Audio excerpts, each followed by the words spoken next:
ये तस्मै श्री गुरुवे नमः। नमो महावदन्याय कृष्ण प्रेम प्रदायते कृष्णाय कृष्ण चैतन्य नामने गौरतुषे नमः।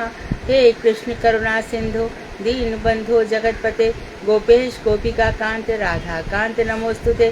तप्त कांचन गौरांगी राधे वृंदावनेश्वरी वृषभानुसुते देवी प्रणमामि हरिप्रिय। तवैवास्मि ना जीवामि त्वया विना इति विज्ञाय राधे त्वं नय मां चरणान्तिक। गुरुवे गौरचंद्राय राधिकायै तदालये कृष्णाय कृष्ण भक्ताय तद्भक्ताय नमो नमः। वांक्षाकल्पतरुभ्यश्च कृपा सिन्धुभ्येव च पतितानां पावनेभ्यो वैष्णवेभ्यो नमो नमः। श्री कृष्ण चैतन्य प्रभु नित्यानंद श्री अद्वैत गदाधर शिवासादि श्री गौर भक्त वृंद। हरे कृष्ण कृष्ण कृष्ण हरे हरे, हरे राम राम राम हरे हरे।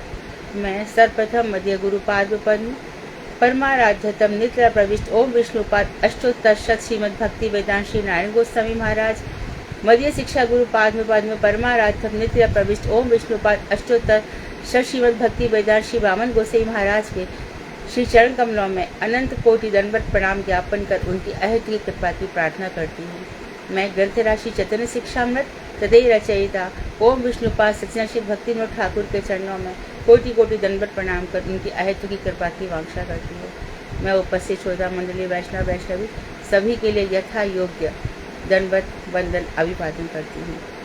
तो हमारा प्रेम का प्रसंग चल रहा है और बहुत सुंदर प्रसंग है। तो संसार में जहाँ हमने देखा कि प्रेम है ही नहीं, संसार वो प्रेम जो है ना वो हृदय की वस्तु है, आत्मा की वस्तु है, वो शरीर की वस्तु है ही नहीं। तो जब जो दैहिक शरीर से प्रेम होता है ना वो काम है, और जो नित्य जगत का काम है वो शुद्ध प्रेम है। उसको नाम दिया गया उज्ज्वल, और उसी से हमारे श्रीमद् भागवत का प्रारंभ भी होता है। जन्माद्यस्य यतः श्रीमद् भागवत का प्रथम श्लोक है। जिस भगवान से जन्म इत्यादि होते हैं तो वही भगवान से सृष्टि इत्यादि उत्पन्न होते हैं। तो उन्हीं भगवान से ये सब चल रहा है, उन्हीं भगवान से हमारे गोपाल मंत्र की उपासना है। लेकिन जो संसार का जो काम है, प्रेम है, ये छाया है। यहाँ पर प्रेम के नाम पर डिवोर्स होते हैं, मारपीट होती है, अत्याचार होता है, शोषण होता है, जितनी भी सब गंदगी होती है वो सांसारिक प्रेम, भौतिक प्रेम है। तो भौतिक प्रेम प्रेम है ही नहीं, उसको तो मांसल प्रेम समझना चाहिए। और हमारी समझ में, सबके समझ में आ भी रहा है, अच्छी तरह से आ भी रहा है कि वास्तव में संसारी प्रेम कितना घृणित है। लेकिन ये जो शुद्ध प्रेम है, चिन्मय प्रेम है, उसकी एकमात्र वस्तु है, एकमात्र पदार्थ भगवान श्री कृष्ण है। और हम उसके वस्तु विषय कृष्ण है, आश्रय किशोरी जी हैं। तो उनके आश्रय में रह करके हम प्रेम करना सीख रहे हैं। तो किशोरी जी का जो प्रेम है वो प्रेम एकदम प्रेम की कौन सी अवस्था तक पहुंच जाएगा आगे बताएंगे। महाभाव, मादन, मोदन, किलकिंचित भाव इत्यादि भावों तक उनका प्रेम पहुंचा हुआ है। लेकिन हम उनके अनुगत्य में श्रद्धा से लेकर के आसक्ति तक आए हैं, आसक्ति से लेकर भाव तक आए हैं, और भाव से ऊपर अभी हमारी प्रेमावस्था चल रही है। तो प्रेमावस्था में 10 मूल तत्व बताए, जिसमें हमें ये बताया कि सारे वेद, पुराण, उपनिषद यही कह रहे हैं कि भगवान श्री कृष्ण ही एकमात्र भगवान है, बाकी सब उनके अंश हैं या अंशों के अंश अर्थात कलाएं हैं। तो उन्हीं भगवान से प्रेम करना जीव मात्र का कर्तव्य है। उनको छोड़ करके कहीं और हमारा प्रेम बटा वो माया है, वही माया है जो कि सत्य नहीं है। क्यों सत्य नहीं? हमने इसको जीत लिया, माया झूठी हो गई, हम इसके चक्कर में फंस गए तो हमारी सत्य है। यदि वो सत्य ही होती तो हर काल सत्य होती, महात्माओं के लिए भी सत्य होती। तो जितना इंसान घृणित होगा, पशु जैसा जिसका जीवन होगा, वो ज्यादा माया के फेर में फंसा रहेगा। तो ऐसे जो मायाग्रस्त, मायाबद्ध जीव हैं, सारे अनर्थ उनसे ही होते हैं।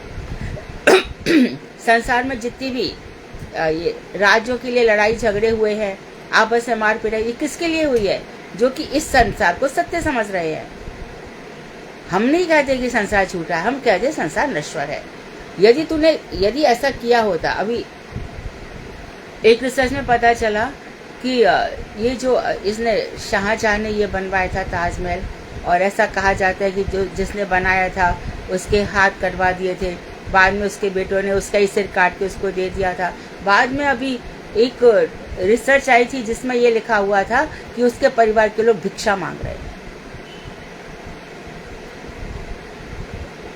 तो सबको लूटा इतना। अब वो कितने जन्मों तक, करोड़ों जन्मों तक, ना जाने क्या क्या, कौन से जन्म, कितना उसका भोग होगा, अनादिकाल तक कोई नहीं जानता है। तो हम लोगों के सामने ये बात भक्तिविनोद ठाकुर रख रहे हैं कि संसारी कि वो पत्नी के प्रेम में ऐसा था, ये ऐसा था, ये सब बकवास है, ये सब कुछ भी नहीं है। भगवान से प्रेम, वो भी किससे? राधा जी के अनुगत्य में। अब हमारा चल रहा था पेज 314, हाँ 314 में ना, और लाइन कौन सी थी? अच्छा यहीं से पढ़ लेते, सेकंड लाइन से। कृष्ण के, अच्छा, दृश्यमान जड़ जगत के साथ, हाँ। तो ये जो जगत दृश्यमान हमें दिखाई दे रहा है, इसमें चित्त तत्व का यथार्थ संबंध क्या है? यथार्थ संबंध ज्ञात होने पर ही भक्ति रूप प्रज्ञा का उदय होता है। हमारे परम गुरुदेव का नाम क्या है? भक्ति प्रज्ञान केशव गोसाई महाराज। भक्ति की प्रज्ञा तक जो पहुंच गए हैं, अर्थात भक्ति की परम अवस्था प्रेम तक पहुंच गए हैं, इसके लिए भक्ति प्रज्ञान है। इसलिए उन्होंने अपने सब शिष्यों को, जो इस भक्ति प्रज्ञान केशव गोसाई महाराज की धारा में जितने लोग आएंगे, उन सबके नाम के आगे क्या लगेगा? भक्ति वेदांत। उन्होंने फिक्स कर दिया। हमारे शशि प्रभुपाद ने बहुत प्रकार की उपाधियां दी, भक्ति दैत माधव महाराज, भक्ति प्रज्ञान केशव गोसाई महाराज, और भी भक्ति कमल मधुसूदन महाराज।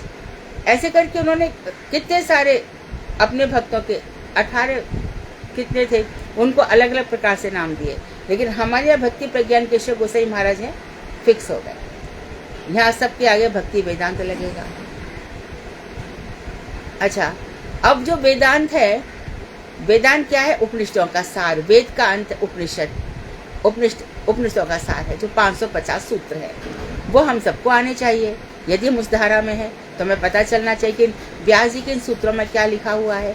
ऐसा क्या था कि बलदेव विद्याभूषण गए, चक्रवर्ती ठाकुर ने उनको भेजा, जयपुर में बैठे, और जयपुर में बैठ के गोविंद भाष्य, स्वयं भगवान गोविंद ने उनकी कलम से पूरा भाष्य लिखवा लिया, पूरी कमेंट्री लिखवा ली हर सूत्र की, ऐसा करके वर्णन कर दिया।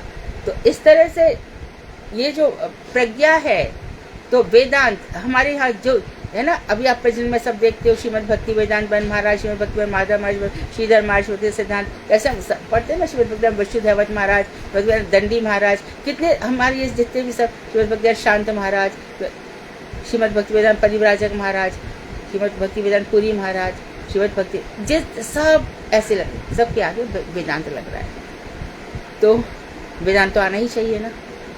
परम गुरुदेव की बहुत बहुत इच्छा थी कि वेदांत का हिंदी अनुवाद होना चाहिए, क्योंकि ऑलरेडी बंगला में अनुवाद हो चुका था, श्रीमद भक्ति श्री रूप सिद्धांती महाराज ने कर दिया था।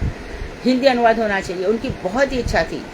तो गुरुदेव ने भी यही कहा था कि बेटी मुझे समय नहीं मिला, नहीं तो मैं इसका अनुवाद बहुत पहले कर देता, मुझे उम्मीद है तुम करेगी। ये ऐसा क्यों कहा? शक्ति वो ही दे रहे हैं, शक्ति का संचार वहां से होता है।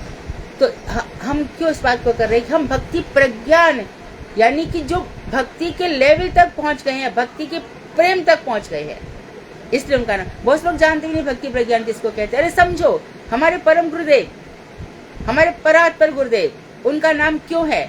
और हमारे जो परप्रेष्ठी ये गुरु है भक्ति सिद्धांत सरस्वती ठाकुर प्रभुपाद, भक्ति के सिद्धांतों में जो सिद्ध हस्त हैं। तो हम जो भक्ति के स्तरों पर चल रहे हैं, हम सिद्ध, देखो सिद्ध, साध्य और साधन। साध्य हमारा भगवान श्री कृष्ण का प्रेम है, उसका साधन भी क्या है? हरे कृष्ण महामंत्र है। तो अभी हमारा साधन ही ठीक नहीं हो रहा है, तो साध्य कैसे ठीक होगा? तो साध्य हमारा क्या है? भगवान श्री कृष्ण से प्रेम करना। और ये प्रेम की पूर्ण अवस्था किसने प्राप्त कर ली है? भक्ति प्रेम। तो क्या मतलब भक्ति वेदांतों ने प्राप्त, वो भी करेंगे क्योंकि उसी की धारा में है। तो हम लोग इतने महान गुरु वर्ग की धारा में हैं।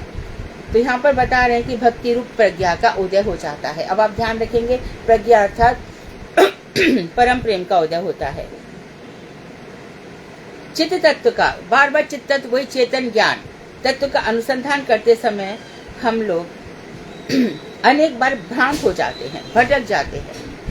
ज्ञान में बहुत भटकावे भाई, चल रहे हैं और कहीं कुछ ऐसा आ गया कि हम पथ से गिर जाते हैं। अधिक अधिक अधिक युक्ति और तर्क का अवलंबन करते हुए हम स्थिर करते हैं।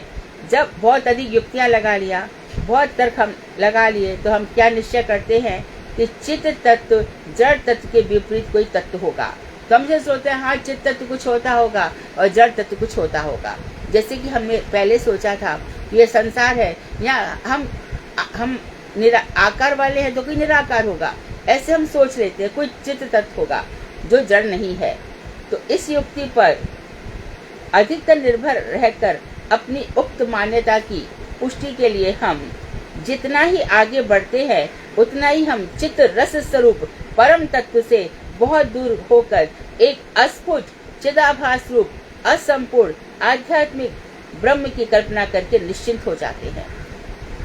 इस बात को वो बार बार पहले भी समझाया था, अभी भी समझा रहे हैं। हम लोग फिर से इसको फ्रेजेस करके स्पष्ट कर लेते हैं कि हम बहुत युक्तियां लगाते हैं। युक्ति लगाकर हम उन अपनी जो मान्यता है उसकी पुष्टि करना चाहते हैं।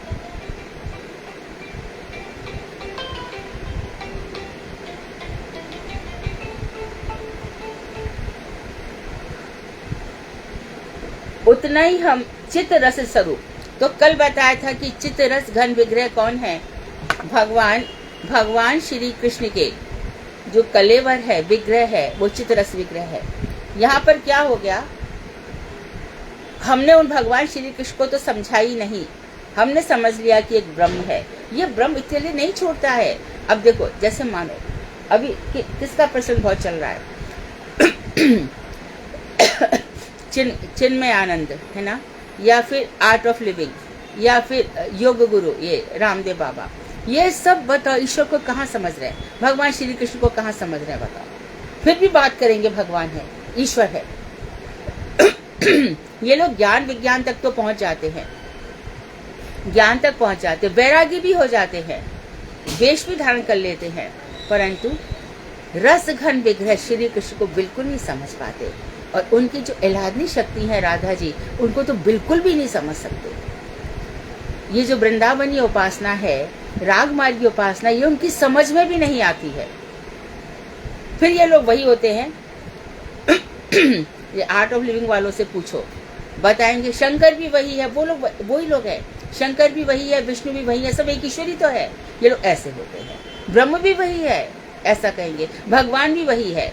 इनके लिए कोई मतलब नहीं है कि समग्र ऐश्वर्य जो भगवान के अंदर षट भाग है वो भगवान होते, ये लोग नहीं जानते हैं। राधा राधा राधा राधा हम कहते हैं बराबर कहते हैं, पर हम देखते हैं कि ये मंत्र किसी भी वेद पुराण में नहीं है, किसी में भी नहीं है। अच्छा तो हमारे जो वृषभानु जी है, वृषभानु जी को जब किशोरी जी मिली तो कौन से मंत्र से मिली? क्या राधा राधा कहने से मिली या क्या कहने से मिली? क्या कहने से मिली?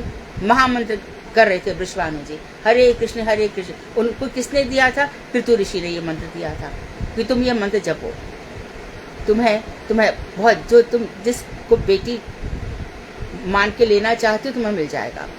तो इस तरह से ये महामंत्र है, यही हमारा साध्य है। ये मंत्र यानी कि यदि मंत्र सिद्ध भी हो गया तो भी हमको ये मंत्र जपते रहना है। पहले तो सिद्ध अवस्था तक पहुंचे। सिद्ध अवस्था किसकी आएगी? जो प्रेम तक पहुंच गया है। दीदी आपने कौन से किसका बताया, किसने दिया उनको महामंत्र का ज्ञान? ब्रह्मांड पुराण में वर्णन आया, कृतु ऋषि ने। कृतु ऋषि, हाँ ठीक है दीदी, हाँ, वृषभानु जी को दिया था। तो अब ये चार संप्रदाय से ये मंत्र चले आ रहे हैं। इससे सिद्धि भी होती है। आप अच्छा कहते सिद्धि हो जाएगी। सिद्धि का फल क्या है? सिद्धि का फल क्या है? सिद्धि का फल है और अधिक भजन करना, और अधिक भजन करना। अच्छा, और अधिक करवा लेना। सिद्धि का अर्थ ये नहीं है कि हम संसार से ये कह दें कि देखो तुम बुरे कार्य छोड़ दो, तुम ये सब कर दो। नहीं, यहाँ तक पहुंचाना, ये इसको सिद्धि कहते हैं। श्रीमद् भागवत में जब ये कहा गया, सुखदेव गोस्वामी कह रहे हैं, राधा जी का नाम नहीं ले रहे हैं। क्यों नहीं ले रहे? क्योंकि षण्मासी की मूर्छा भवी, 6 महीने में उनकी गुरु का नाम है राधा जी, नहीं हो। वहीं पे वो कह रहे जार भाविन संगता, सारी गोपियां पति सुतान्वय, अपने पति पुत्र इत्यादि को छोड़ करके भागी चली और भगवान को जार भाव से मिली, परकिया रस से मिली। अर्थात अपना पति होते हुए भी उसने जो श्री कृष्ण थे उनको चुना, एज ए प्रेमी चुना ना, श्रृंगार रस से चुना है ना, उज्जवल रस से चुना है ना। ये सब गहरी बातें हैं। उद्धव जी को ये बातें समझ में नहीं आ रही थी। जब हम खाली बस राधा ही राधा, राधा ही राधा ही कहेंगे तो उद्धव जी की बातें कैसे? फिर आपस में तो संदेश आ जा रहे हैं, इतना बढ़िया भ्रमर गीत हो रहा है, उसका क्या होगा?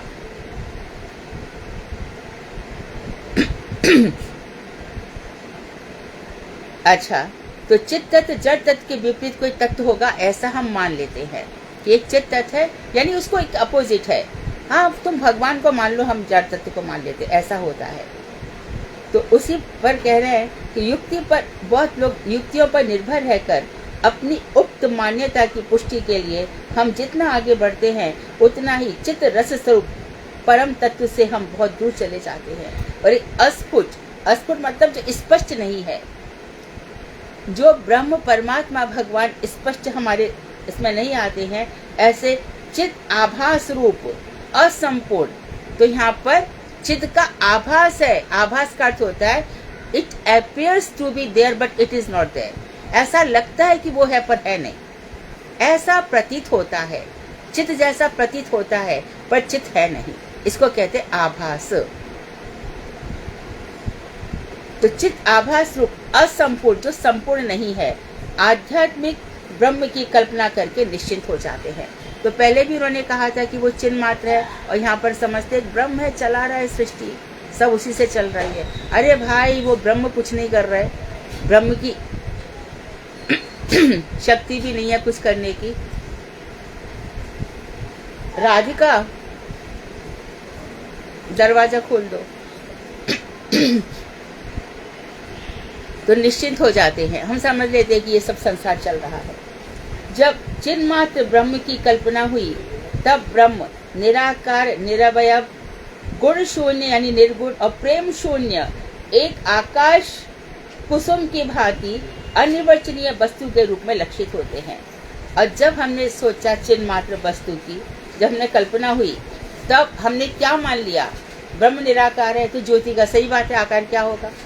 निराकार है, वो ज्योति को हमने निराकार मान लिया। और ब्रह्म, भगवान तक हम पहुंचे ही नहीं, भगवान तक हम पहुंचे ही नहीं, ब्रह्म तक ही रह गए। और हमने क्या मान लिया कि वो भगवान, और फिर हम ब्रह्म को जो कहना चाहिए निराकार, हम भगवान को कहने लग जाते हैं। वो निराकार है, निरवयव, उनके कोई अंग नहीं है, अवयव नहीं है। हम भी कहते नहीं है ना, बिनु पद चले सुने बिनु काना, कर बिन कर्म करे विधि नाना, आनन रहित सकल रस भोगी और बिन वाणी बक्ता बढ़ जोगी। भगवान के दोनों ही रूप हैं। और इस समय जो भगवान है हमारे हृदय में अंतर्यामी रूप से विराजमान है, वो चाहे तो निरवयव भी रह सकते हैं। और फिर खुद ही ठाकुर जी कहते हैं कि मैं अनिकेतन हूँ, मेरा कोई घर नहीं है, आप अनिकेतन हो। फिर कहीं पर श्रीमद् भागवत में कहते हो आप श्री निकेतन हो, अर्थात लक्ष्मी जी के निवास स्थान हो। फिर आप कहते हो कि हम अंतर्यामी रूप में हो। फिर आप कहते हो कि जितना सब कुछ विरोधाभास है सबके अंदर मैं हूँ, मैं विरुद्ध आश्रयव्रती, जितना भी विरोधी वस्तुओं का मैं आश्रय हूँ। तो भगवान ने खुद ही सब व्यवस्थाएं की हुई है, खुद ही सब प्रकार से वर्णन किया हुआ है। बहुत ही सुंदर, बहुत ही रोचक, बहुत ही हृदय को रोमांचित कर देने वाली भगवान की लीलाएं हैं। तो एक अस्फुट जो स्पष्ट नहीं हो रहा है, चिदाभास रूप असंपूर्ण जो कि संपूर्ण नहीं है, आध्यात्मिक ब्रह्म की हम कल्पना करके निश्चिंत हो जाते हैं। एक कोई चल रहा है, फिर ऐसे लोग धीरे धीरे न स्वर्ग मानते, नरक मानते, न ये 14 लोग इसको भी कुछ नहीं मानते। जब चिन्ह मात्र ब्रह्म की कल्पना हुई तब ब्रह्म निराकार, निरवयव, जिसके निरवनीय, गुण शून्य, निर्गुण, गुण से रहित, और प्रेम शून्य, एक आकाश कुसुम, जैसे आकाश में फूल खिलता नहीं है, आकाश कुसुम की भांति अनिर्वचनीय वस्तु के रूप में लक्षित होते हैं। तो जैसे आकाश कुसुम अनिर्वचनीय, इसका क्या वर्णन किया जाए? आकाश में फूल खिल सकते हैं क्या? तो फिर ऐसे लोग इतना कहकर शांत हो जाते हैं, लीलाओं का वर्णन नहीं कर पाते। लेकिन आप देखो, जिसको भी देखो, ये तो त्रिपुंड लगाते हैं ना। यद्यपि शास्त्रों में कहा गया है कि त्रिपुंडधारी का मुख देख लो तो नहा लेना चाहिए, मतलब क्या, ब्रह्म के चक्कर में मत पड़ जाना, जीवन बर्बाद हो जाएगा। यही वो लोग हैं, ये त्रिपुंडधारी ना, अहम ब्रह्मास्मि अहम ब्रह्मास्मि। आप चले जाओ पूरे हरिद्वार में, यही सब ऐसे ही आश्रम मिलेंगे, सोहम सोहम सोहम, शिवोहम शिवोहम शिवोहम, मैं शिव मैं शिव मैं, सो वही मैं हूँ वही मैं हूँ वही मैं हूँ, तत्त्वमसि तत्त्वमसि, तुम भी वही हो तुम भी वही हो, ऐसे सब ये लोग बोलेंगे। सारे आश्रम इसी से भरे पड़े हैं।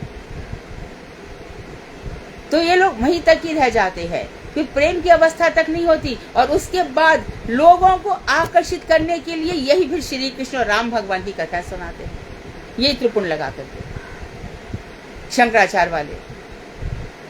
अच्छा, शंकराचार्य जी ने तो अंत में कह दिया कि भज गोविंदम भज गोविंदम भज गोविंदम मूढ़ मते। फिर शंकराचार्य जी ने चरपटिका पंजिका स्तोत्र लिखा, भगवान के लिए बहुत कुछ लिखा। और खुद आज देखो, जब जगन्नाथ जी की रथ यात्रा निकलती है तो सबसे पहले कौन जाता है? शंकराचार्य जी को ही पूजा का अधिकार है ना। फिर आप ब्रह्म ब्रह्म कैसे कह रहे हो? इतना भटकाव है, इतना भटकाव है। आप पूरी जितना डिस्कस करोगे, मुझे लगता है कई दिन कई रात भी डिस्कस किया जा सकता है इस बात पर। अब वहां पे आप कैसे जगन्नाथ जी चले गए? आप तो ब्रह्म को मानते ही नहीं हो। फिर शृंगवेरपुर चले जाते हैं, फिर कैसी कैसी बात है। तो बिना वेद पुराण के नहीं चलोगे, और वेद पुराण को मानना है तो फिर भगवान को मानना ही पड़ेगा, क्योंकि पुराणों में तो उनकी ही कथाएं हैं। वेद में चलो मान लेंगे, थोड़ा सा ब्रह्म तत्व के विषय में है, परंतु वहां ब्रह्म तत्व सीधा सीधा कृष्ण श्यामम प्रपद्य, वेद कहते हम श्याम की शरण लेते हैं।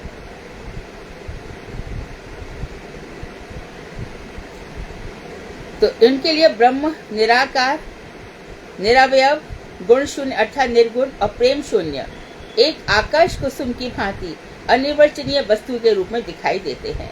हम लोग उन चिन्ह मात्र के गुण, क्रिया, रूप, नाम आदि जानने में असमर्थ होकर निष्कर्मता को प्राप्त करते हैं, और फल क्या होता है हम लोग भी समझ लेते हैं कि वो एक चित्त मात्र है। उनका अंदर ना हम उनके गुणों को जान सकते हैं, ना उनकी क्रिया अर्थात लीला है उनके विषय में जान सकते हैं।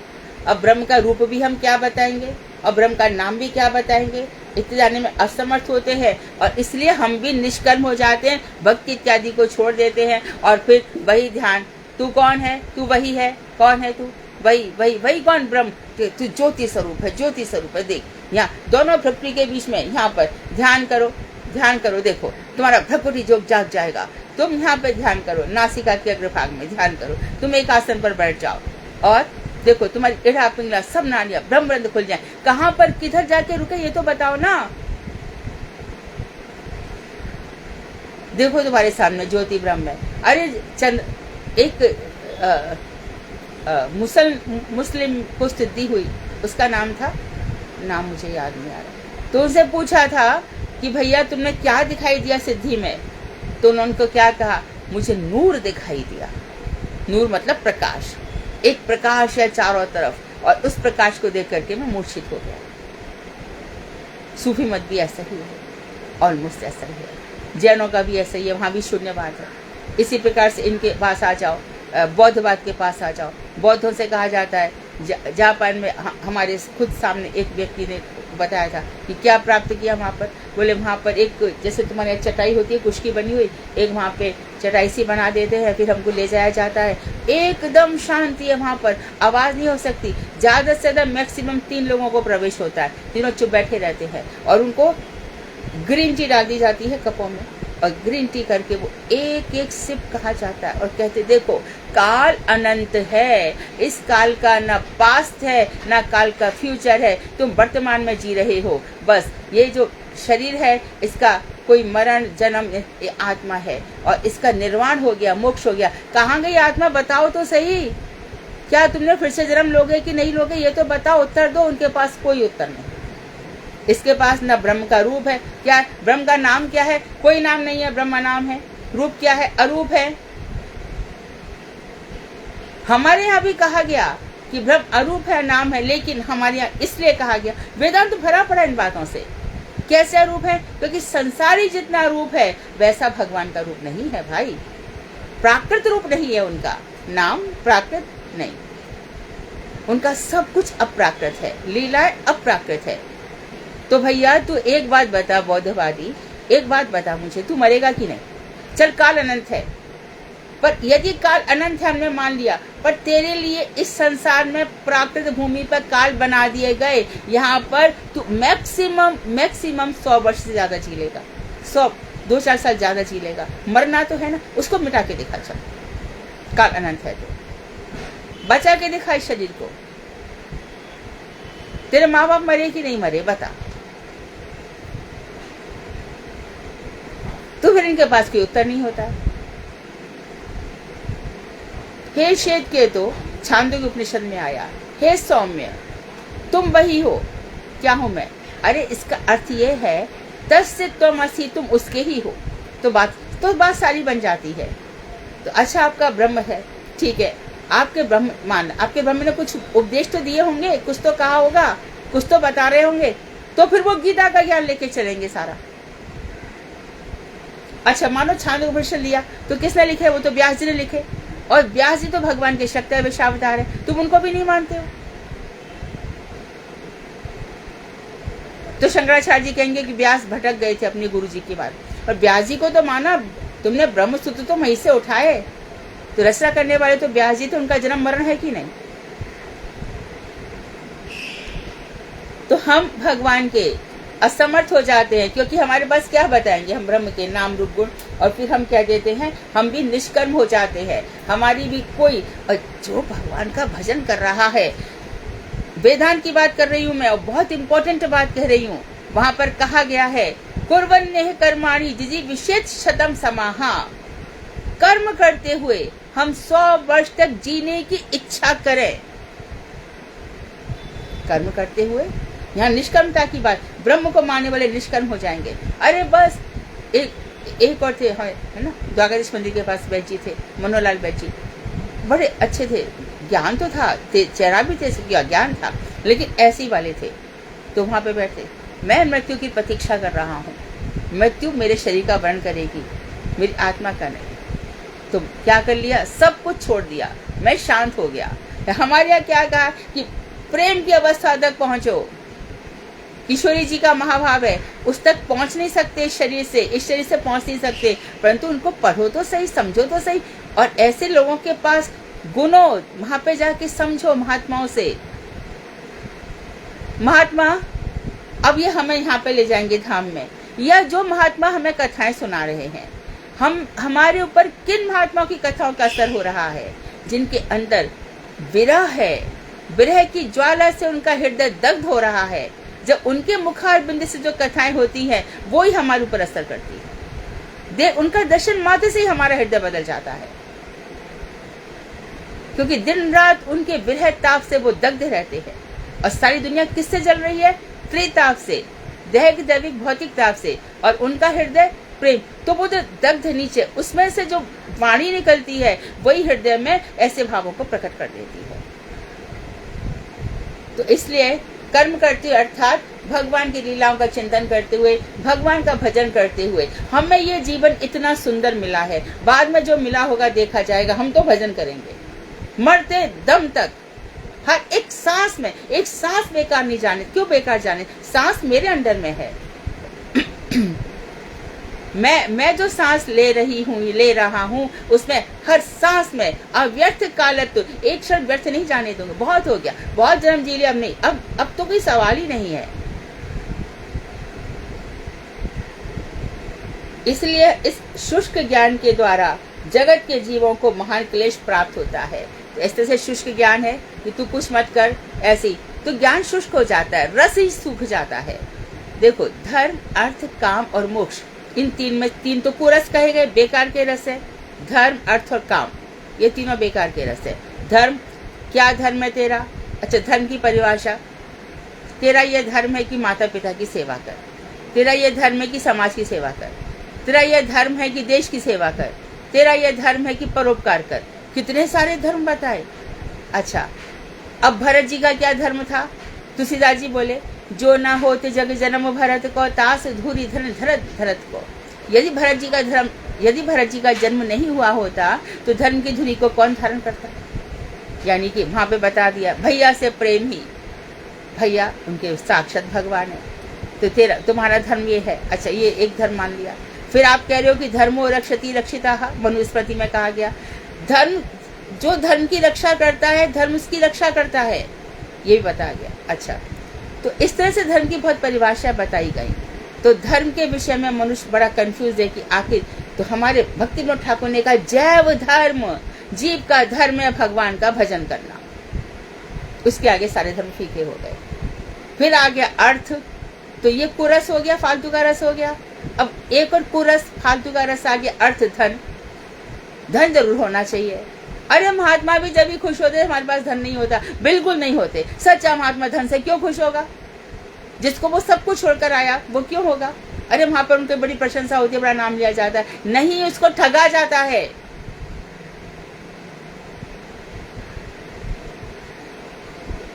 अच्छी बात है कि उसने धन दे दिया, तो धन से उसकी आसक्ति हट जाएगी।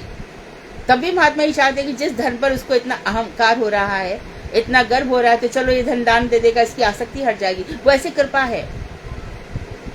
और जो खुद ही इतनी ऊंची अवस्था में है, फिर काम ने तो पूरे संसार में तांडव मचा रखा है। लड़के लड़कियां, यंग लड़के लड़कियों की बात सुनकर के घृणा आती है, उनका मुख देखने का मन नहीं होता। लिव इन रिलेशन और ये सब क्या है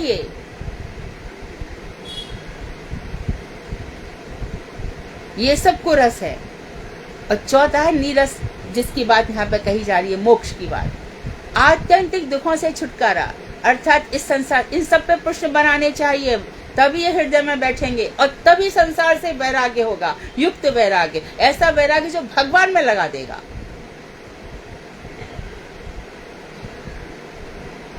वैरागी होकर हम निष्कर्म हो जाएं, भजन ही करना छोड़ दें, हम विरक्त हो गए, नहीं, और ज्यादा भजन करना है। पूरे हृदय की गहराइयों से समाधि अवस्था में सीधा सीधा ब्रजा नदी के उस पार हमारी पुकार वहां तक जाना चाहिए। हम क्या मंत्र जप रहे हैं वो हमारे हृदय से अंदर तक आने चाहिए। हृदय की कंदरा में जो गोलोक धाम छुपा हुआ है, जहाँ पर ठाकुर ठाकुरानी नित्य निकुंज है, उसके दर्शन होने चाहिए, तभी तो भजन है। तो क्या किया, उल्टा सीधा ऊपर कच्चा। तो यहाँ वहां से आगे हम ऐसा करते, अरे शरीर के किए हुए ना भक्ति ना कुछ भी काम नहीं करती है। और फिर बखान इतना, यदि आपने किसी को 1 रुपया दिया और दूसरे आपने कह दिया, तो आपने जो दिया है वो तो बर्बाद चला गया, अपने लिए एक अपराध और कर लिया। कभी किसी को मत बताओ हम इतना देते, हम ये करते, हम वो करते हैं, भूल जाओ। या फिर दो ही मत, गीत गाना है तो दो ही मत,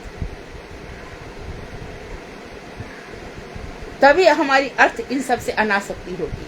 हम सेवा कर रहे हैं, हमें सेवा का मौका दो।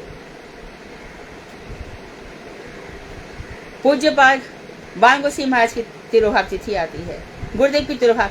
कोई हमसे कहता है कि करो, क्या ना कर दे, आज उत्सव मनाएंगे, तिथि का पालन करेंगे, वो किसी कहने की वस्तु है क्या? अरे भजन करो पाताल, भजन पाताल में होता है, प्रकट हुए आकाश। भगवान देख ले दे मेरा भक्त कहाँ पर है, भजन करे पाताल में, प्रकट हुए आकाश, वहां पे जाकर के प्रकट हो जाता है। तो वो निकम्मा नहीं बनने देते। तो ये शुष्क ज्ञान, जो सूखा ज्ञान, मैं ब्रह्म हूँ, मैं ब्रह्म का हूँ, इससे जीवों को महान क्लेश प्राप्त होता है। गीता में है, गीता के 12वें अध्याय में है, क्लेशोधिकतरस्तेषां अव्यक्त आसक्ति चेतसाम। हे अर्जुन, जो मुझे ब्रह्म रूप में समझता है और मुझे प्राप्त करना चाहता है, उसमें बहुत ही कष्ट है। जो मुझे अव्यक्त समझता है कि मैं प्रकट नहीं हूँ, ऐसे अव्यक्त आसक्त जिनका हृदय इस अव्यक्त भगवान में लगा हुआ है, अर्जुन, उनको बहुत ही कष्ट होते हैं, बहुत अधिक कष्ट होते हैं, ऐसा भगवान कह रहे हैं।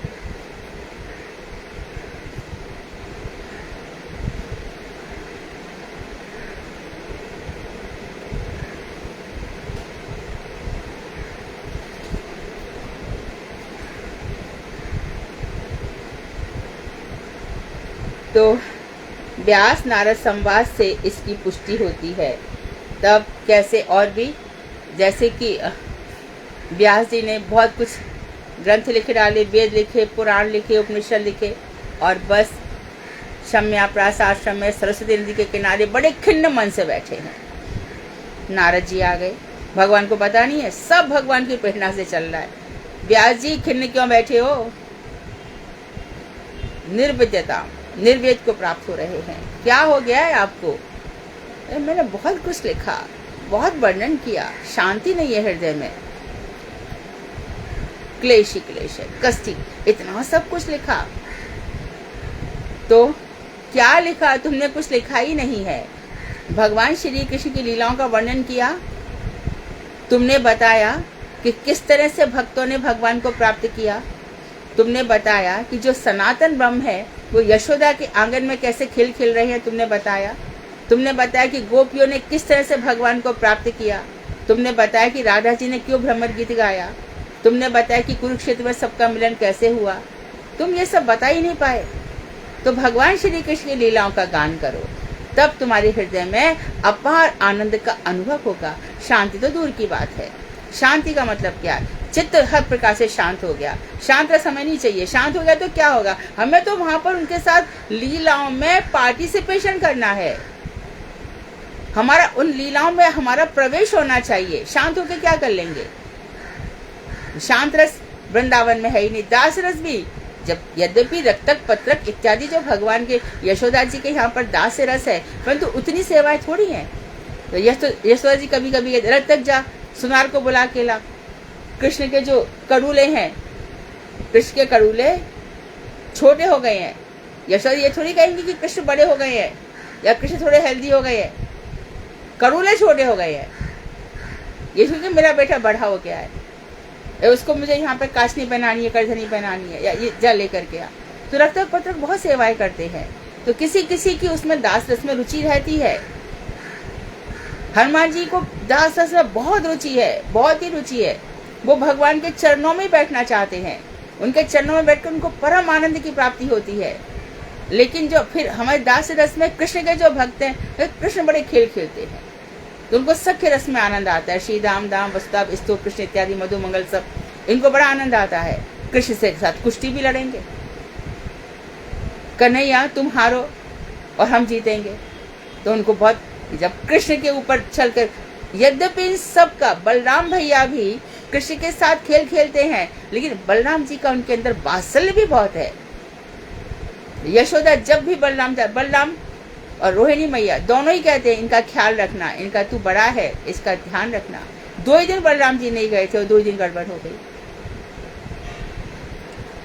एक तो जब अघासुर का वध हुआ और तब ये काली मर्दन लीला हुई। और काली मर्दन लीला में खुद बलराम जी ने जब बहुत काली का भगवान मर्दन कर रहे थे, एक फन उठा एक को दबा रहे थे, एक उठा एक को दबा रहे थे। कभी काली नाग उसने अपनी पूंछ से ऐसे भगवान को लपेट लिया, तो भगवान खेल खेल रहे हैं। तब बलराम जी ने बड़ी जोर से डांटा, क्यों इतना देर लगा रहा है, आ जाना बाहर। ये चक्रवर्ती ठाकुर टीका में लिख रहे हैं। तो ऐसे तो भगवान की लीला है। इन सबको छोड़ करके ब्रह्म के चक्कर में कौन पड़ेगा, वहां पर कष्ट ही कष्ट है। ये बता करके भक्ति में ठाकुर कह रहे हैं कि चित्त विलास शुद्ध चिदाभास रूप में प्रतिभात चिन्मात्र ब्रह्म में आबद्ध रहने से पर ब्रह्म के चित्त विलास की कदापि उपलब्ध नहीं हो सकती। इसमें कोई भी संदेह की बात नहीं है। अब आगे स्पष्ट कर रहे हैं, कंक्लूजन कर रहे हैं कि जो शुद्ध चिद आभास है, शुद्ध चेतनता का आभास इस रूप में प्रतिभात, हम समझ रहे हैं कि शुद्ध चिद आभास है, चेतन तत्व ब्रह्म है। उसमें जब ब्रह्म में हम आबद्ध रहने से, तो हम कभी भी जो ब्रह्म के ऊपर पर ब्रह्मस्तु श्री कृष्ण स्वयं, पर ब्रह्म भगवान श्री कृष्ण है, पर ब्रह्म भगवान श्री कृष्ण है। तो पर ब्रह्म कृष्ण का ही नाम है। रस ब्रह्म कह लो, पर ब्रह्म कह लो, शब्द ब्रह्म कह लो। तो किशोरी जी भी को भी इनको कहा जा सकता है, क्योंकि वो एक ही तत्व के 2 रूप है, एक ही तत्व है, एक ही आत्मा है। हम सबकी आत्माएं कण कण कण कण मात्र अलग हैं, वो एक ही आत्मा 2 शरीर है। ना सो रमण ना सो रमणी दोनों पेशा जान। कौन रमण है कौन रमणी है कहा नहीं जा सकता। ये दोनों एक ही है। आनंद के लिए भगवान का अपना विहार है। रास मंडल में भगवान ने सोचा कि मेरे साथ मैं उनका अपने आप से ही विलास है। तब किशोरी जी प्रकट हुई और प्रकट होती धावती भगवान के लिए दौड़ी है। तो वहां पर बहुत सुंदर उपवन था, वहां से पुष्प चयन किए हैं और पुष्प चयन करके श्री कृष्ण के चरणों में डाले हैं। तो भगवान ने अपने आप को अपना ही देखा तो भगवान बड़े प्रसन्न हो गए और देखा कि मेरे अंदर इतना विलास है, चित्त विलास इतना अधिक है। मेरी जो चेतना शक्ति है, परम उज्जवल रस, इसका कितना विलास इन किशोरी जी में है। और फिर भी क्या हुआ, मन नहीं भरा ना। राधा ऐसा मुझ में क्या देखती है, मेरा ऐसा कौन सा सौंदर्य है जिसका रसास्वादन करती है। मेरे सौंदर्य का, मेरे माधुर्य का रसास्वादन करके राधा क्या प्राप्त करती है, वो मैं जानना चाहता हूँ। इसका आस्वादन कैसे करती है। और खुद भी जब बाल काल में थे तो स्तंभ पर अपनी सौंदर्य देखकर खुद मोहित हो जाते थे। तो राधा जी का सौंदर्य देख करके बार बार मोहित होते हैं और फिर खुद देखते कि ऐसा मेरा सौंदर्य क्या है कि राधा मुझे देख करके मूर्छित सी रहती, ऐसा मुझ में क्या है। तो फिर वो चैतन्य महाप्रभु बनकर आते हैं और उन भावों में रहते हैं। तो इन सब रस को छोड़ करके कौन ब्रह्म ब्रह्म करेगा। ये ब्रह्मवादी कभी चैतन्य महाप्रभु को समझ पाएंगे?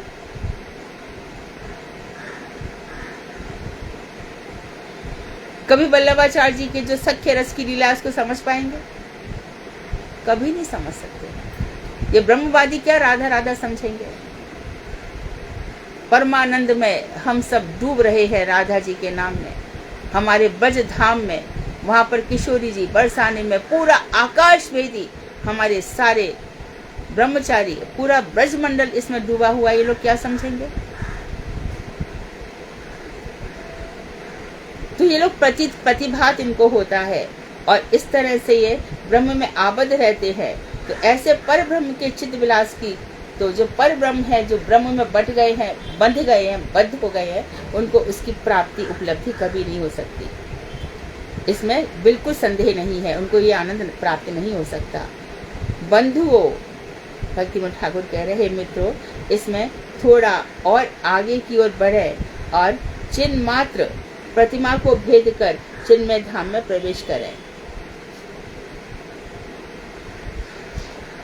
इससे थोड़ा और आगे बढ़ते हैं और चिन्ह मात्र प्रतिभा को भेद कर, चिन्ह मात्र प्रतिभा जो हमारी प्रज्ञा, प्रतिभा, योग्यता, इसको भेद कर अब हम कहाँ चलते हैं? चिन्मय धाम में प्रवेश करते हैं। क्यों करते हैं? चिन्मय धाम में, गोलोक धाम में प्रवेश करते हैं। वहाँ, यहाँ ब्रह्म नहीं कहा, देखिए पर ब्रह्म, वहाँ पर ब्रह्म और उनके चित्त विलास के प्रति आकर्षण पाएंगे। तो वहाँ पर हम पर ब्रह्म जो है, उनका चित्त विलास, उनकी चेतना का, चित्त अंश का कैसा विलास हो रहा है।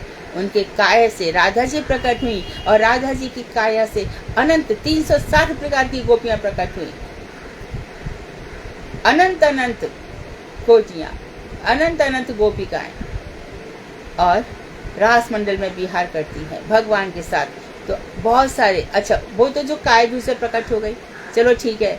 अब वो जो कुमारिकाएं हैं, ये सब पर भागवत में वर्णन आता है। अनूढ़ा, ऊढ़ा, परोढ़ा, मतलब क्या हो गया? ऊढ़ा जिनका भी विवाह नहीं हुआ है, कुमारिकाएं हैं। और एक वो है जिनका विवाह हो गया। तो चीरहरण में राधा विशाखा थोड़ी उन्होंने किया था ये व्रत, 1 महीना कात्यायनी व्रत, कुमारिकाओं ने किया था। वो सब 5-6 वर्ष की बालिकाएं थी। भगवान श्री कृष्ण स्वयं ब्रजमंडल में 12 वर्ष तक रहे, 11 वर्ष 7 महीने यहाँ पर रहे हैं। अच्छा, ये सब कुमारिकाएं वहाँ पर रही हैं। और गोवर्धन धारण से पहले चीरहरण लीला हुई है। 21वें अध्याय में चीरहरण वेणु गीत आता है, 22वें अध्याय में चीरहरण लीला आती है, 23वें अध्याय में गोवर्धन उत्सव की तैयारियां चल रही हैं और 24वें अध्याय में गोवर्धन धारण किया है ठाकुर जी ने। 29वें अध्याय से रासलीला का वर्णन हुआ है और उसके बाद फिर अक्रूर जी आ जाते हैं। तो इस तरह से वर्णन चला है। तो चीरहरण ने जो कुमारिका ने कात्यायनी व्रत किया है, तो वो जो गोपियां हैं वो वहां पर पहुंची हैं, तो वो साधना कर रही हैं। और तब भगवान ने उनको कहा है कि आगामी रात्रियों में जब मैं रास करूंगा तब तुम मुझे प्राप्त करोगे। हम इसी लेवल पर आगे बढ़ेंगे। हमें भी कब भगवान कहेंगे कि अब तुम मेरे योग्य हो गए, तो स्वरूप सिद्धि हमारा मंजरी स्वरूप प्रकट होगा। और उसके बाद फिर वस्तु सिद्धि, जहाँ इस समय जिस ब्रह्मांड में कोटि कोटि ब्रह्मांड है ना, अनंत कोटि ब्रह्मांड है, जहाँ पर ठाकुर जी लीला कर रहे हैं, जहाँ पर जन्म लिया है, वहाँ पर हमारा जन्म हो जाएगा। उसके बाद क्या होगा? उसके बाद कह रहे हैं कि जो मेरा भक्त है वो मेरे साथ ही रहता है, मतलब मेरे साथ ही खाता है, पीता है, सोता है, रहता है। अर्थात यशोदा जी समझती है कि मैंने कृष्ण को सुला दिया, मधुमंगल कृष्ण जग ना जाए, तू बाहर बैठना, अंदर मत चला जा, ये थक जाता है, सो गया होगा। और वो अंदर कभी सोए क्या? वो तो रात को रास में चले जाते हैं। तो यही भगवान श्री कृष्ण उनकी अपनी ही इच्छा से कभी तरुण बन जाते हैं, कभी पौगंड अवस्था धारण कर लेते हैं, और कभी बाल रूप में, शिशु रूप में लीला करते हैं। तो हम चिन्मय धाम में प्रवेश करें, वहाँ पे परब्रह्म और उनके चित्त विलास के प्रति हमारा आकर्षण होगा। वहाँ पे उस दशा में अखंड ब्रह्म रस क्या है, इसका रसास्वादन हम कर सकेंगे। कांच की भांति आत्मा की अधोगति और न करें। तो वो कह रहे हैं कि भैया देखो, वहाँ पर अखंड ब्रह्म रस क्या होता है, फिर वो रस कभी छूटता नहीं है। इसलिए शुष्क ज्ञान के चक्कर में मत फंसो। शुष्क ज्ञान कहता है कैसा है? काष्ठ की भांति, जैसे लकड़ी होती है, तो उसमें आत्मा की अधोगति और ना करें। आत्मा की दुर्दशा मत करो, नीचे मत करो। ब्रह्म ब्रह्म करके कहाँ जाओगे, कहाँ दुर्दशा होगी, क्या ये सब होगा, इस ब्रह्म के चक्कर में मत पड़ो। हम तो योगा कर रहे हैं, हम एक्सरसाइज कर रहे हैं, हम बस अरे नहीं। It is said we should give 1 hour at least to our body. Yes give, no problem, लेकिन सुबह उठ करके 4 बजे उठ करके पहले भजन करना होगा। कोई मना नहीं करता है, दिन में कुछ भी करो। पर वो ही हमने समझ लिया कि वही ब्रह्म हो गया और ये सब चीज़ों के चक्कर में पड़ गए तो सब गड़बड़ हो जाएगा। ये सब जैन बौद्ध जितने भी सब हैं, ये सब इसी चक्कर में, यही सब है। इससे बचना होगा भाई। आगे देखो, मुंडक उपनिषद। ऐसे तो प्रधान 11 उपनिषद हैं, लेकिन 108 उपनिषद भी हैं और 1180 उपनिषदों का भी वर्णन आता है। मुंडक उपनिषद में यह कहा गया है कि आत्मा को जानने वाले पुरुष ही प्रकृति से अतीत शुद्ध चिन्मय प्रकोष्ठ में विराजमान, रजोगुण आदि से सर्वथा रहित, निष्कल अर्थात विशुद्ध पर ब्रह्म को जानते हैं। मुंडक उपनिषद में कहा गया है कि जो लोग आत्मा को जानते, आत्मवेद, शुद्ध चिन्मय आत्मा को जिसने जान लिया, उनका क्या है कि वो समझ जाते हैं कि जो भगवान है वो प्रकृति से अतीत है। ब्रजा नदी के काम, नीचे काम कौन कर रहा है? प्रकृति कर रही है। क्या कर रही है? वो स्वर्ग बना दिए। वहाँ पे क्या बना दिया? बहुत सारी सुरा वहाँ बना के रखा है, आसव वो बना के रखा है, अप्सराएं, ये सब प्रकृति बना के रखी। जा स्वर्ग भोग ले, भोग लिया ना, खूब आनंद ले लिया, आजा नीचे चल, पुण्य खत्म हो गए। अब देख, तेरे पास कुछ बचा भी नहीं है, अब क्या करेगा? बहुत बुरे कर्म कर रहा है ना, बाद में पंख। सबसे बड़ा देखो, और ध्यान दो, पापा चरण जब मैंने पढ़े मनुस्मृति में, तो उसमें लिखा है कि आत्मश्लाघा, अपने आप की प्रशंसा करना सबसे बड़ा पाप है। इसका फल क्या है? भक्ति नष्ट हो जाती है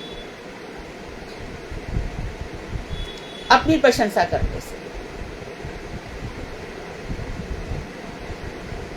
आत्मश्लाघा, कलयुग में भी जब धर्म बताए गए, सोई पंडित सोई गाल बजावा। पंडित उसी को माना जाएगा जो अपनी तारीफ खुद करता है। भक्ति नहीं रहेगी जो अपनी प्रशंसा करता है। बात में कोई मौका नहीं छोड़ता। ये तो हम बता रहे हैं, कोई आपको और नहीं बता पाएगा। ये हम कह रहे हैं, कोई और नहीं कह पाएगा। ये तो हमारी सामर्थ्य है। ये सब ऐसे आत्मश्लाघा कभी नहीं।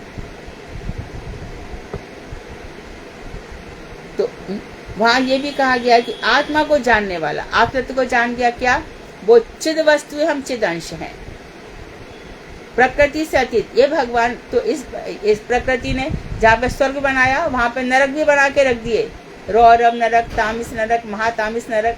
वहां पे ये याद नाम है, शरीर जाता है, ले तू कितना कर रहा है, चल कर ले और कर ले। अब भोग फिर अगले जन्म में आएगा, फिर अंग भंग आएंगे उसके।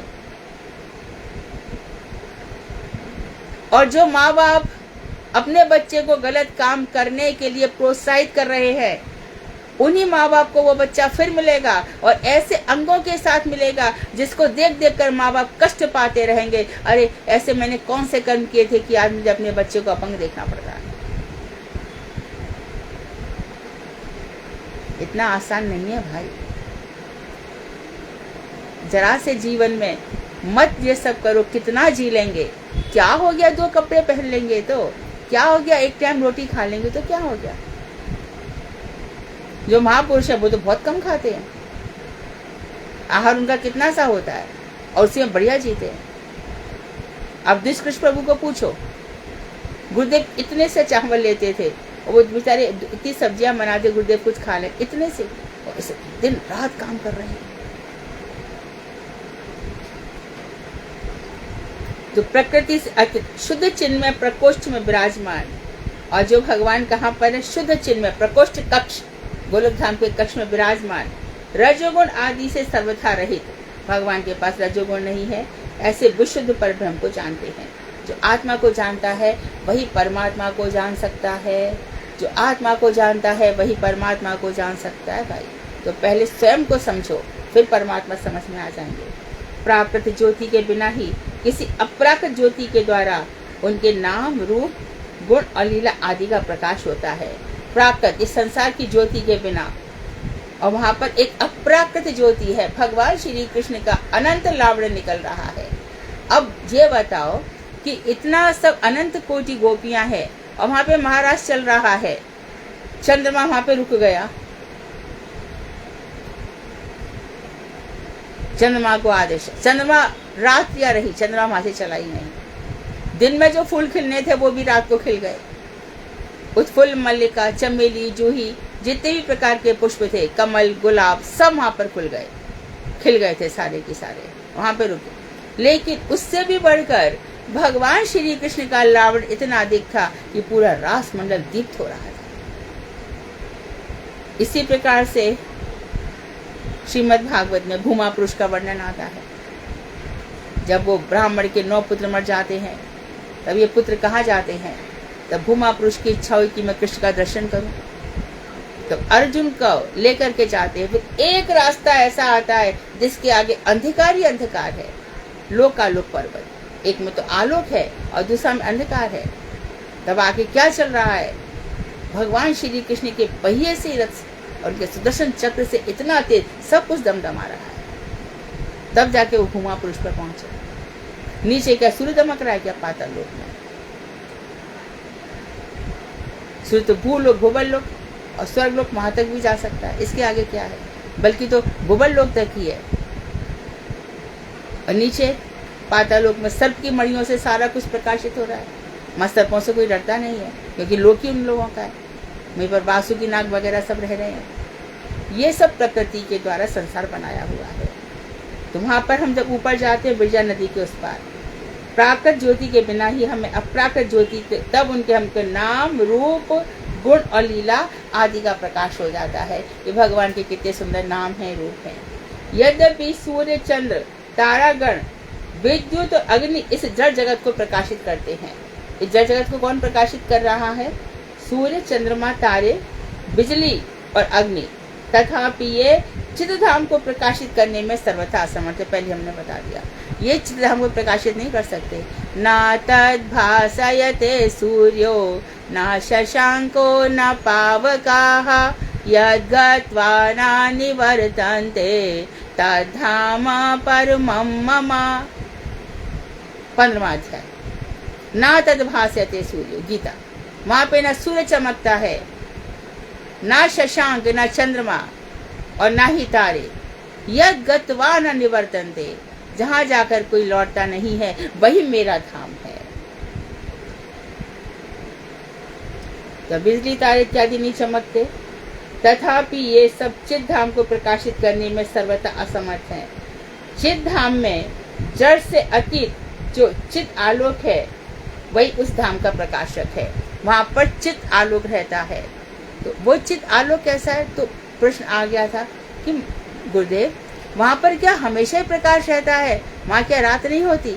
भगवान की इच्छा से वहाँ रात भी होती है। सब कुछ वहाँ पर होता है, सब कुछ। रातियों का भी सुंदर वर्णन है। इस तरह से प्रसंग हुआ। आज यहाँ पर विराम देंगे। जड़ जगत चित्त धाम का ही प्रतिफलन मात्र है।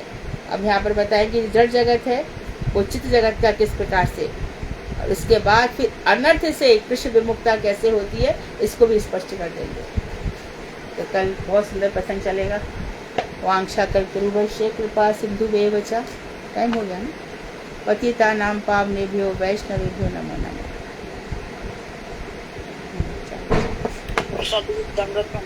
दंडवत। दीदी हाँ जी। ये दशमूल है, ये मैंने कुछ लिख रखे हैं, आप बताएंगे कि ठीक है? हाँ, या जैव धर्म में 10 मूल आए हैं पूरे। हाँ बोलो। पहली बात तो पहले तो प्रमाण है कि वेदों प्रमाणों में भगवान श्री कृष्ण ही एकमात्र भगवान है। अब आगे 9 बोलो। वे सर्वशक्तिमान है, राइट वे अखिल रसा जीव है, राइट। मुक्त और बद्ध जीव उनसे ही प्रकाशित होते हैं। राइट। बद्ध जीव माया के अधीन होते हैं, बिल्कुल मुक्त जीव माया से मुक्त परे होते हैं। हाँ। चित्त अचित्त अखिल जगत श्री का अद्वितीय भेदाभेद प्रकाश है। कृष्ण भक्ति ही अभिदेय है, विश्व प्रेम ही प्रयोजन है। ये सब ठीक है ये? हाँ, जैव धर्म इत्यादि सब में इसी प्रकार से 10 मूल बताए गए। सही है।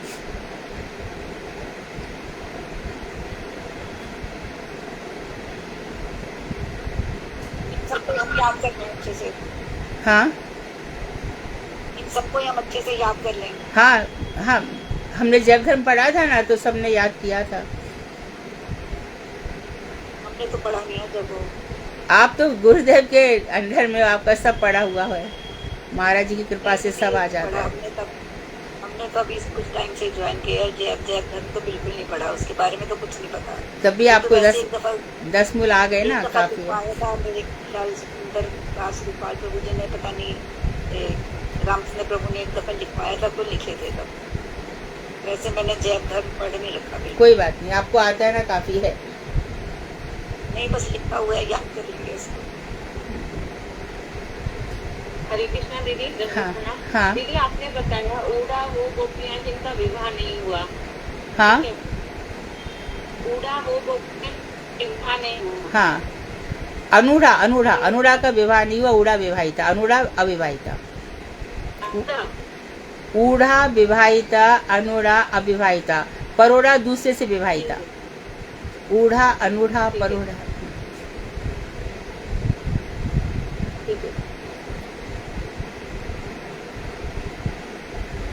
तो ऊड़ा का विवाह भी तो दूसरों से ही हुआ होगा। परोड़ा। नहीं, परोड़ा का तो ऊड़ा का किससे हुआ है विवाह? हाँ हाँ, वो सब भगवान श्री कृष्ण के यहाँ पे वही है।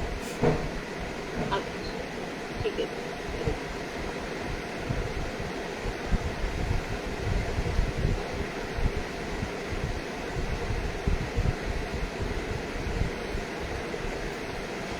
और हरे कृष्णा दीदी।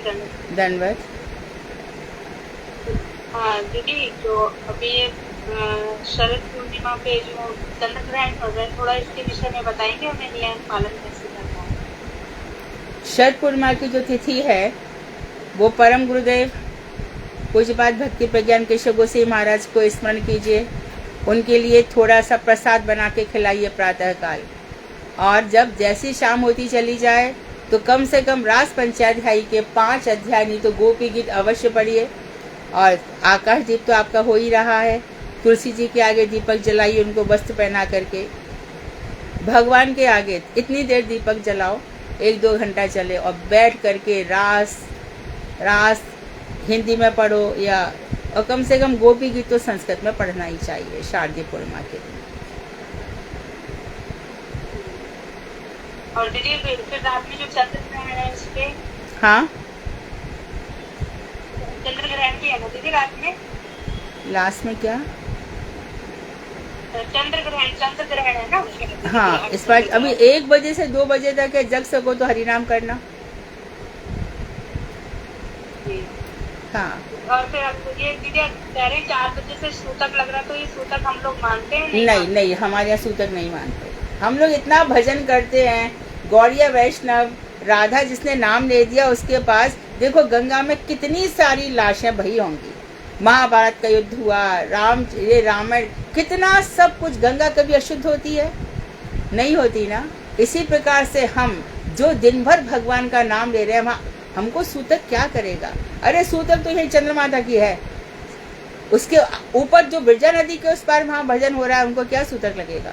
नहीं, कोई सूतक नहीं लगता। कोई जन्म मरे मरण मरे, भक्त इस सब से बहुत ऊपर होते हैं, उनको सूतक विसूतक कुछ भी नहीं लगता। दीदी लेकिन रात को 1 से 2 तो सो रहे होंगे। अब वो तो आपके ऊपर है, आपकी चेतना कितनी जागृत है।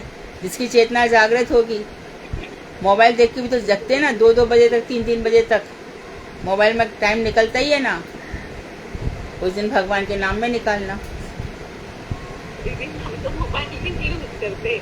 हाँ, आप ही थोड़ा सा जागृत करो तो जाग जाएंगे। तो इतने तो जागरे हुए हो तुम लोग। जो ये सब पढ़ रहा है ना, ये जो पढ़ रहा है, समझो भगवान की प्रेरणा। ये साधारण ग्रंथ नहीं है भाई।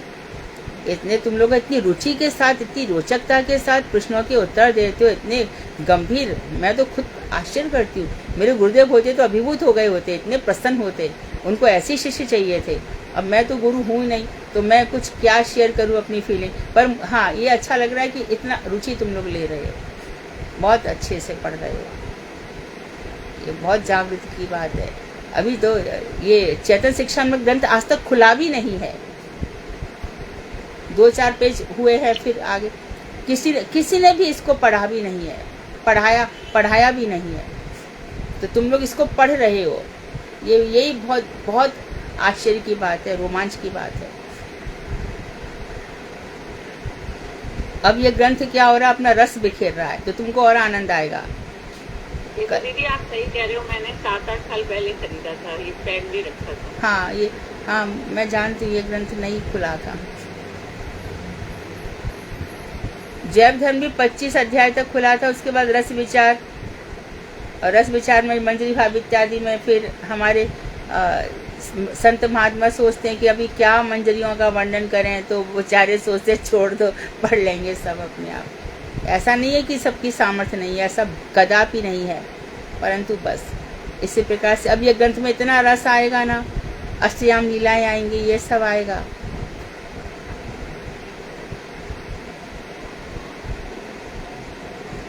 ग्रंथ भी बहुत गूढ़ है, बहुत ही गूढ़ है। मतलब कभी कभी तो सर से ऊपर ही चली जाती है। सर के ऊपर नहीं जा सकती। हृदय की ये प्रेम की बात है। जितना हमारी भजन जागृत होगा ना, संसार फीका लगेगा और इसमें बहुत रस आएगा। ये इनफैक्ट जिस समय कथा छूट जाती है, उस समय ये क्या हो गया, कथा चलती रहती तो अच्छा था। हृदय के सारे पट खुलते हाँ इनकी वाणी से, भक्तिविनोद ठाकुर की वाणी से। कितना सोचा होगा जब ग्रंथ लिखा होगा, इतनी गूढ़ बातें लिखी है। हाँ, कितना वो भक्तिविनोद ठाकुर जी ने वही हमारे लिए सोचा होगा। हमारे लिए सोचा है, बस हमारे कल्याण के लिए सोचा है। सही बात है। चित्रधाम से आए हैं, नित्य जगत से आए हैं, हमारे कल्याण के लिए तो आए थे। गुरुदेव को भक्तिविनोद ठाकुर का बहुत ज्यादा, इतने उनके कितनी दफे मतलब रोमांचित हो जाते थे। भक्तिविनोद ठाकुर की बहुत कृपा है। चक्रवर्ती ठाकुर, भक्तिविनोद ठाकुर, बलदेव विद्याभूषण पाद, परम गुरुदेव, ये इन सब का तो चिंतन करना चाहिए।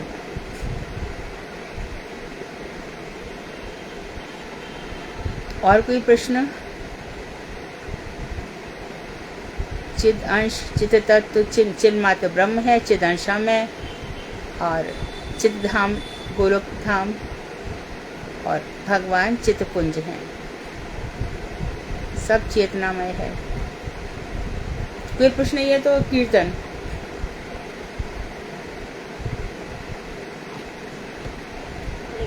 हरे कृष्णा दीदी। हरे कृष्णा दीदी, एक प्रश्न जो अभी आपने बताया था कि जो त्रिपुरधारी होते हैं वो सो हम वगैरह कर सकते हैं, तो वो तो शिव भक्त होते हैं? नहीं, सो हम शिव, वो मगर हम शिव को अपने साथ एकाकार मान लेते हैं।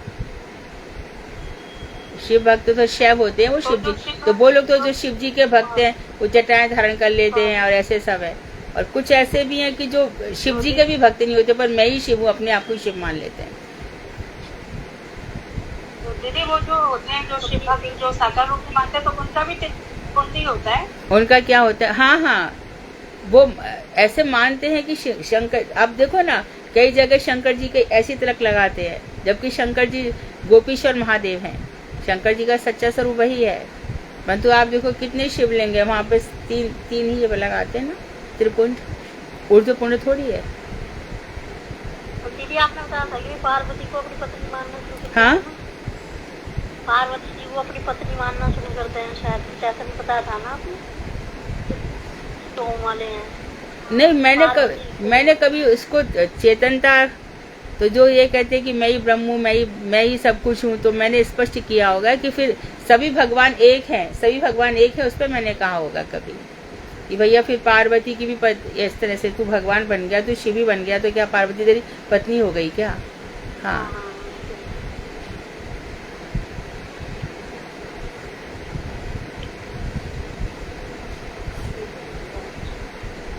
करो दीदी कीर्तन, कीर्तन करो। हाँ बोलो बोलो, गाओ। जाहो रे मन श्री नंद नंदन, आभा चरणार विंद रे। जाहो रे मन श्री नंद नंदन, आभा चरणार विंद रे। दुर्लभ मानव जन्म सत्संगे, तारे भाव सिंधु रे। एक आतप पात भरीषण, है दिन यामनी जागी रे। विठल से ब्युनि कृपण दुर्जन, चपल सुख लव लागी रे। जाहो रे मन श्री नंद नंदन, अवह चरणार विंद रे। धन यौवन पुत्र परिजन, तिथे की आछे पर रे। कमल दल दल जीवन टल मल, बजाऊ हरि पद नीति रे। श्रवण कीर्तन विस्मरण वंदन, पाद सेवन दास रे। पूजन सखी जन आत्म निवेदन, गोविंद दास अभिलाष रे। बजाओ रे मन श्री नंद नंदन, आभा चरणार विंद रे। जयानंद नंदन जय नंदन नंदन जय नंदन। हरे कृष्ण दीदी। बहुत अच्छा, ठीक है, फिर कल मिलते हैं। वांछा कल्पतरु कृपा सिंधु वेवचा, पतितानां पावनेभ्यो वैष्णवेभ्यो नमः। हरे कृष्णा दीदी, दंडवत प्रणाम। हाँ, दंडवत।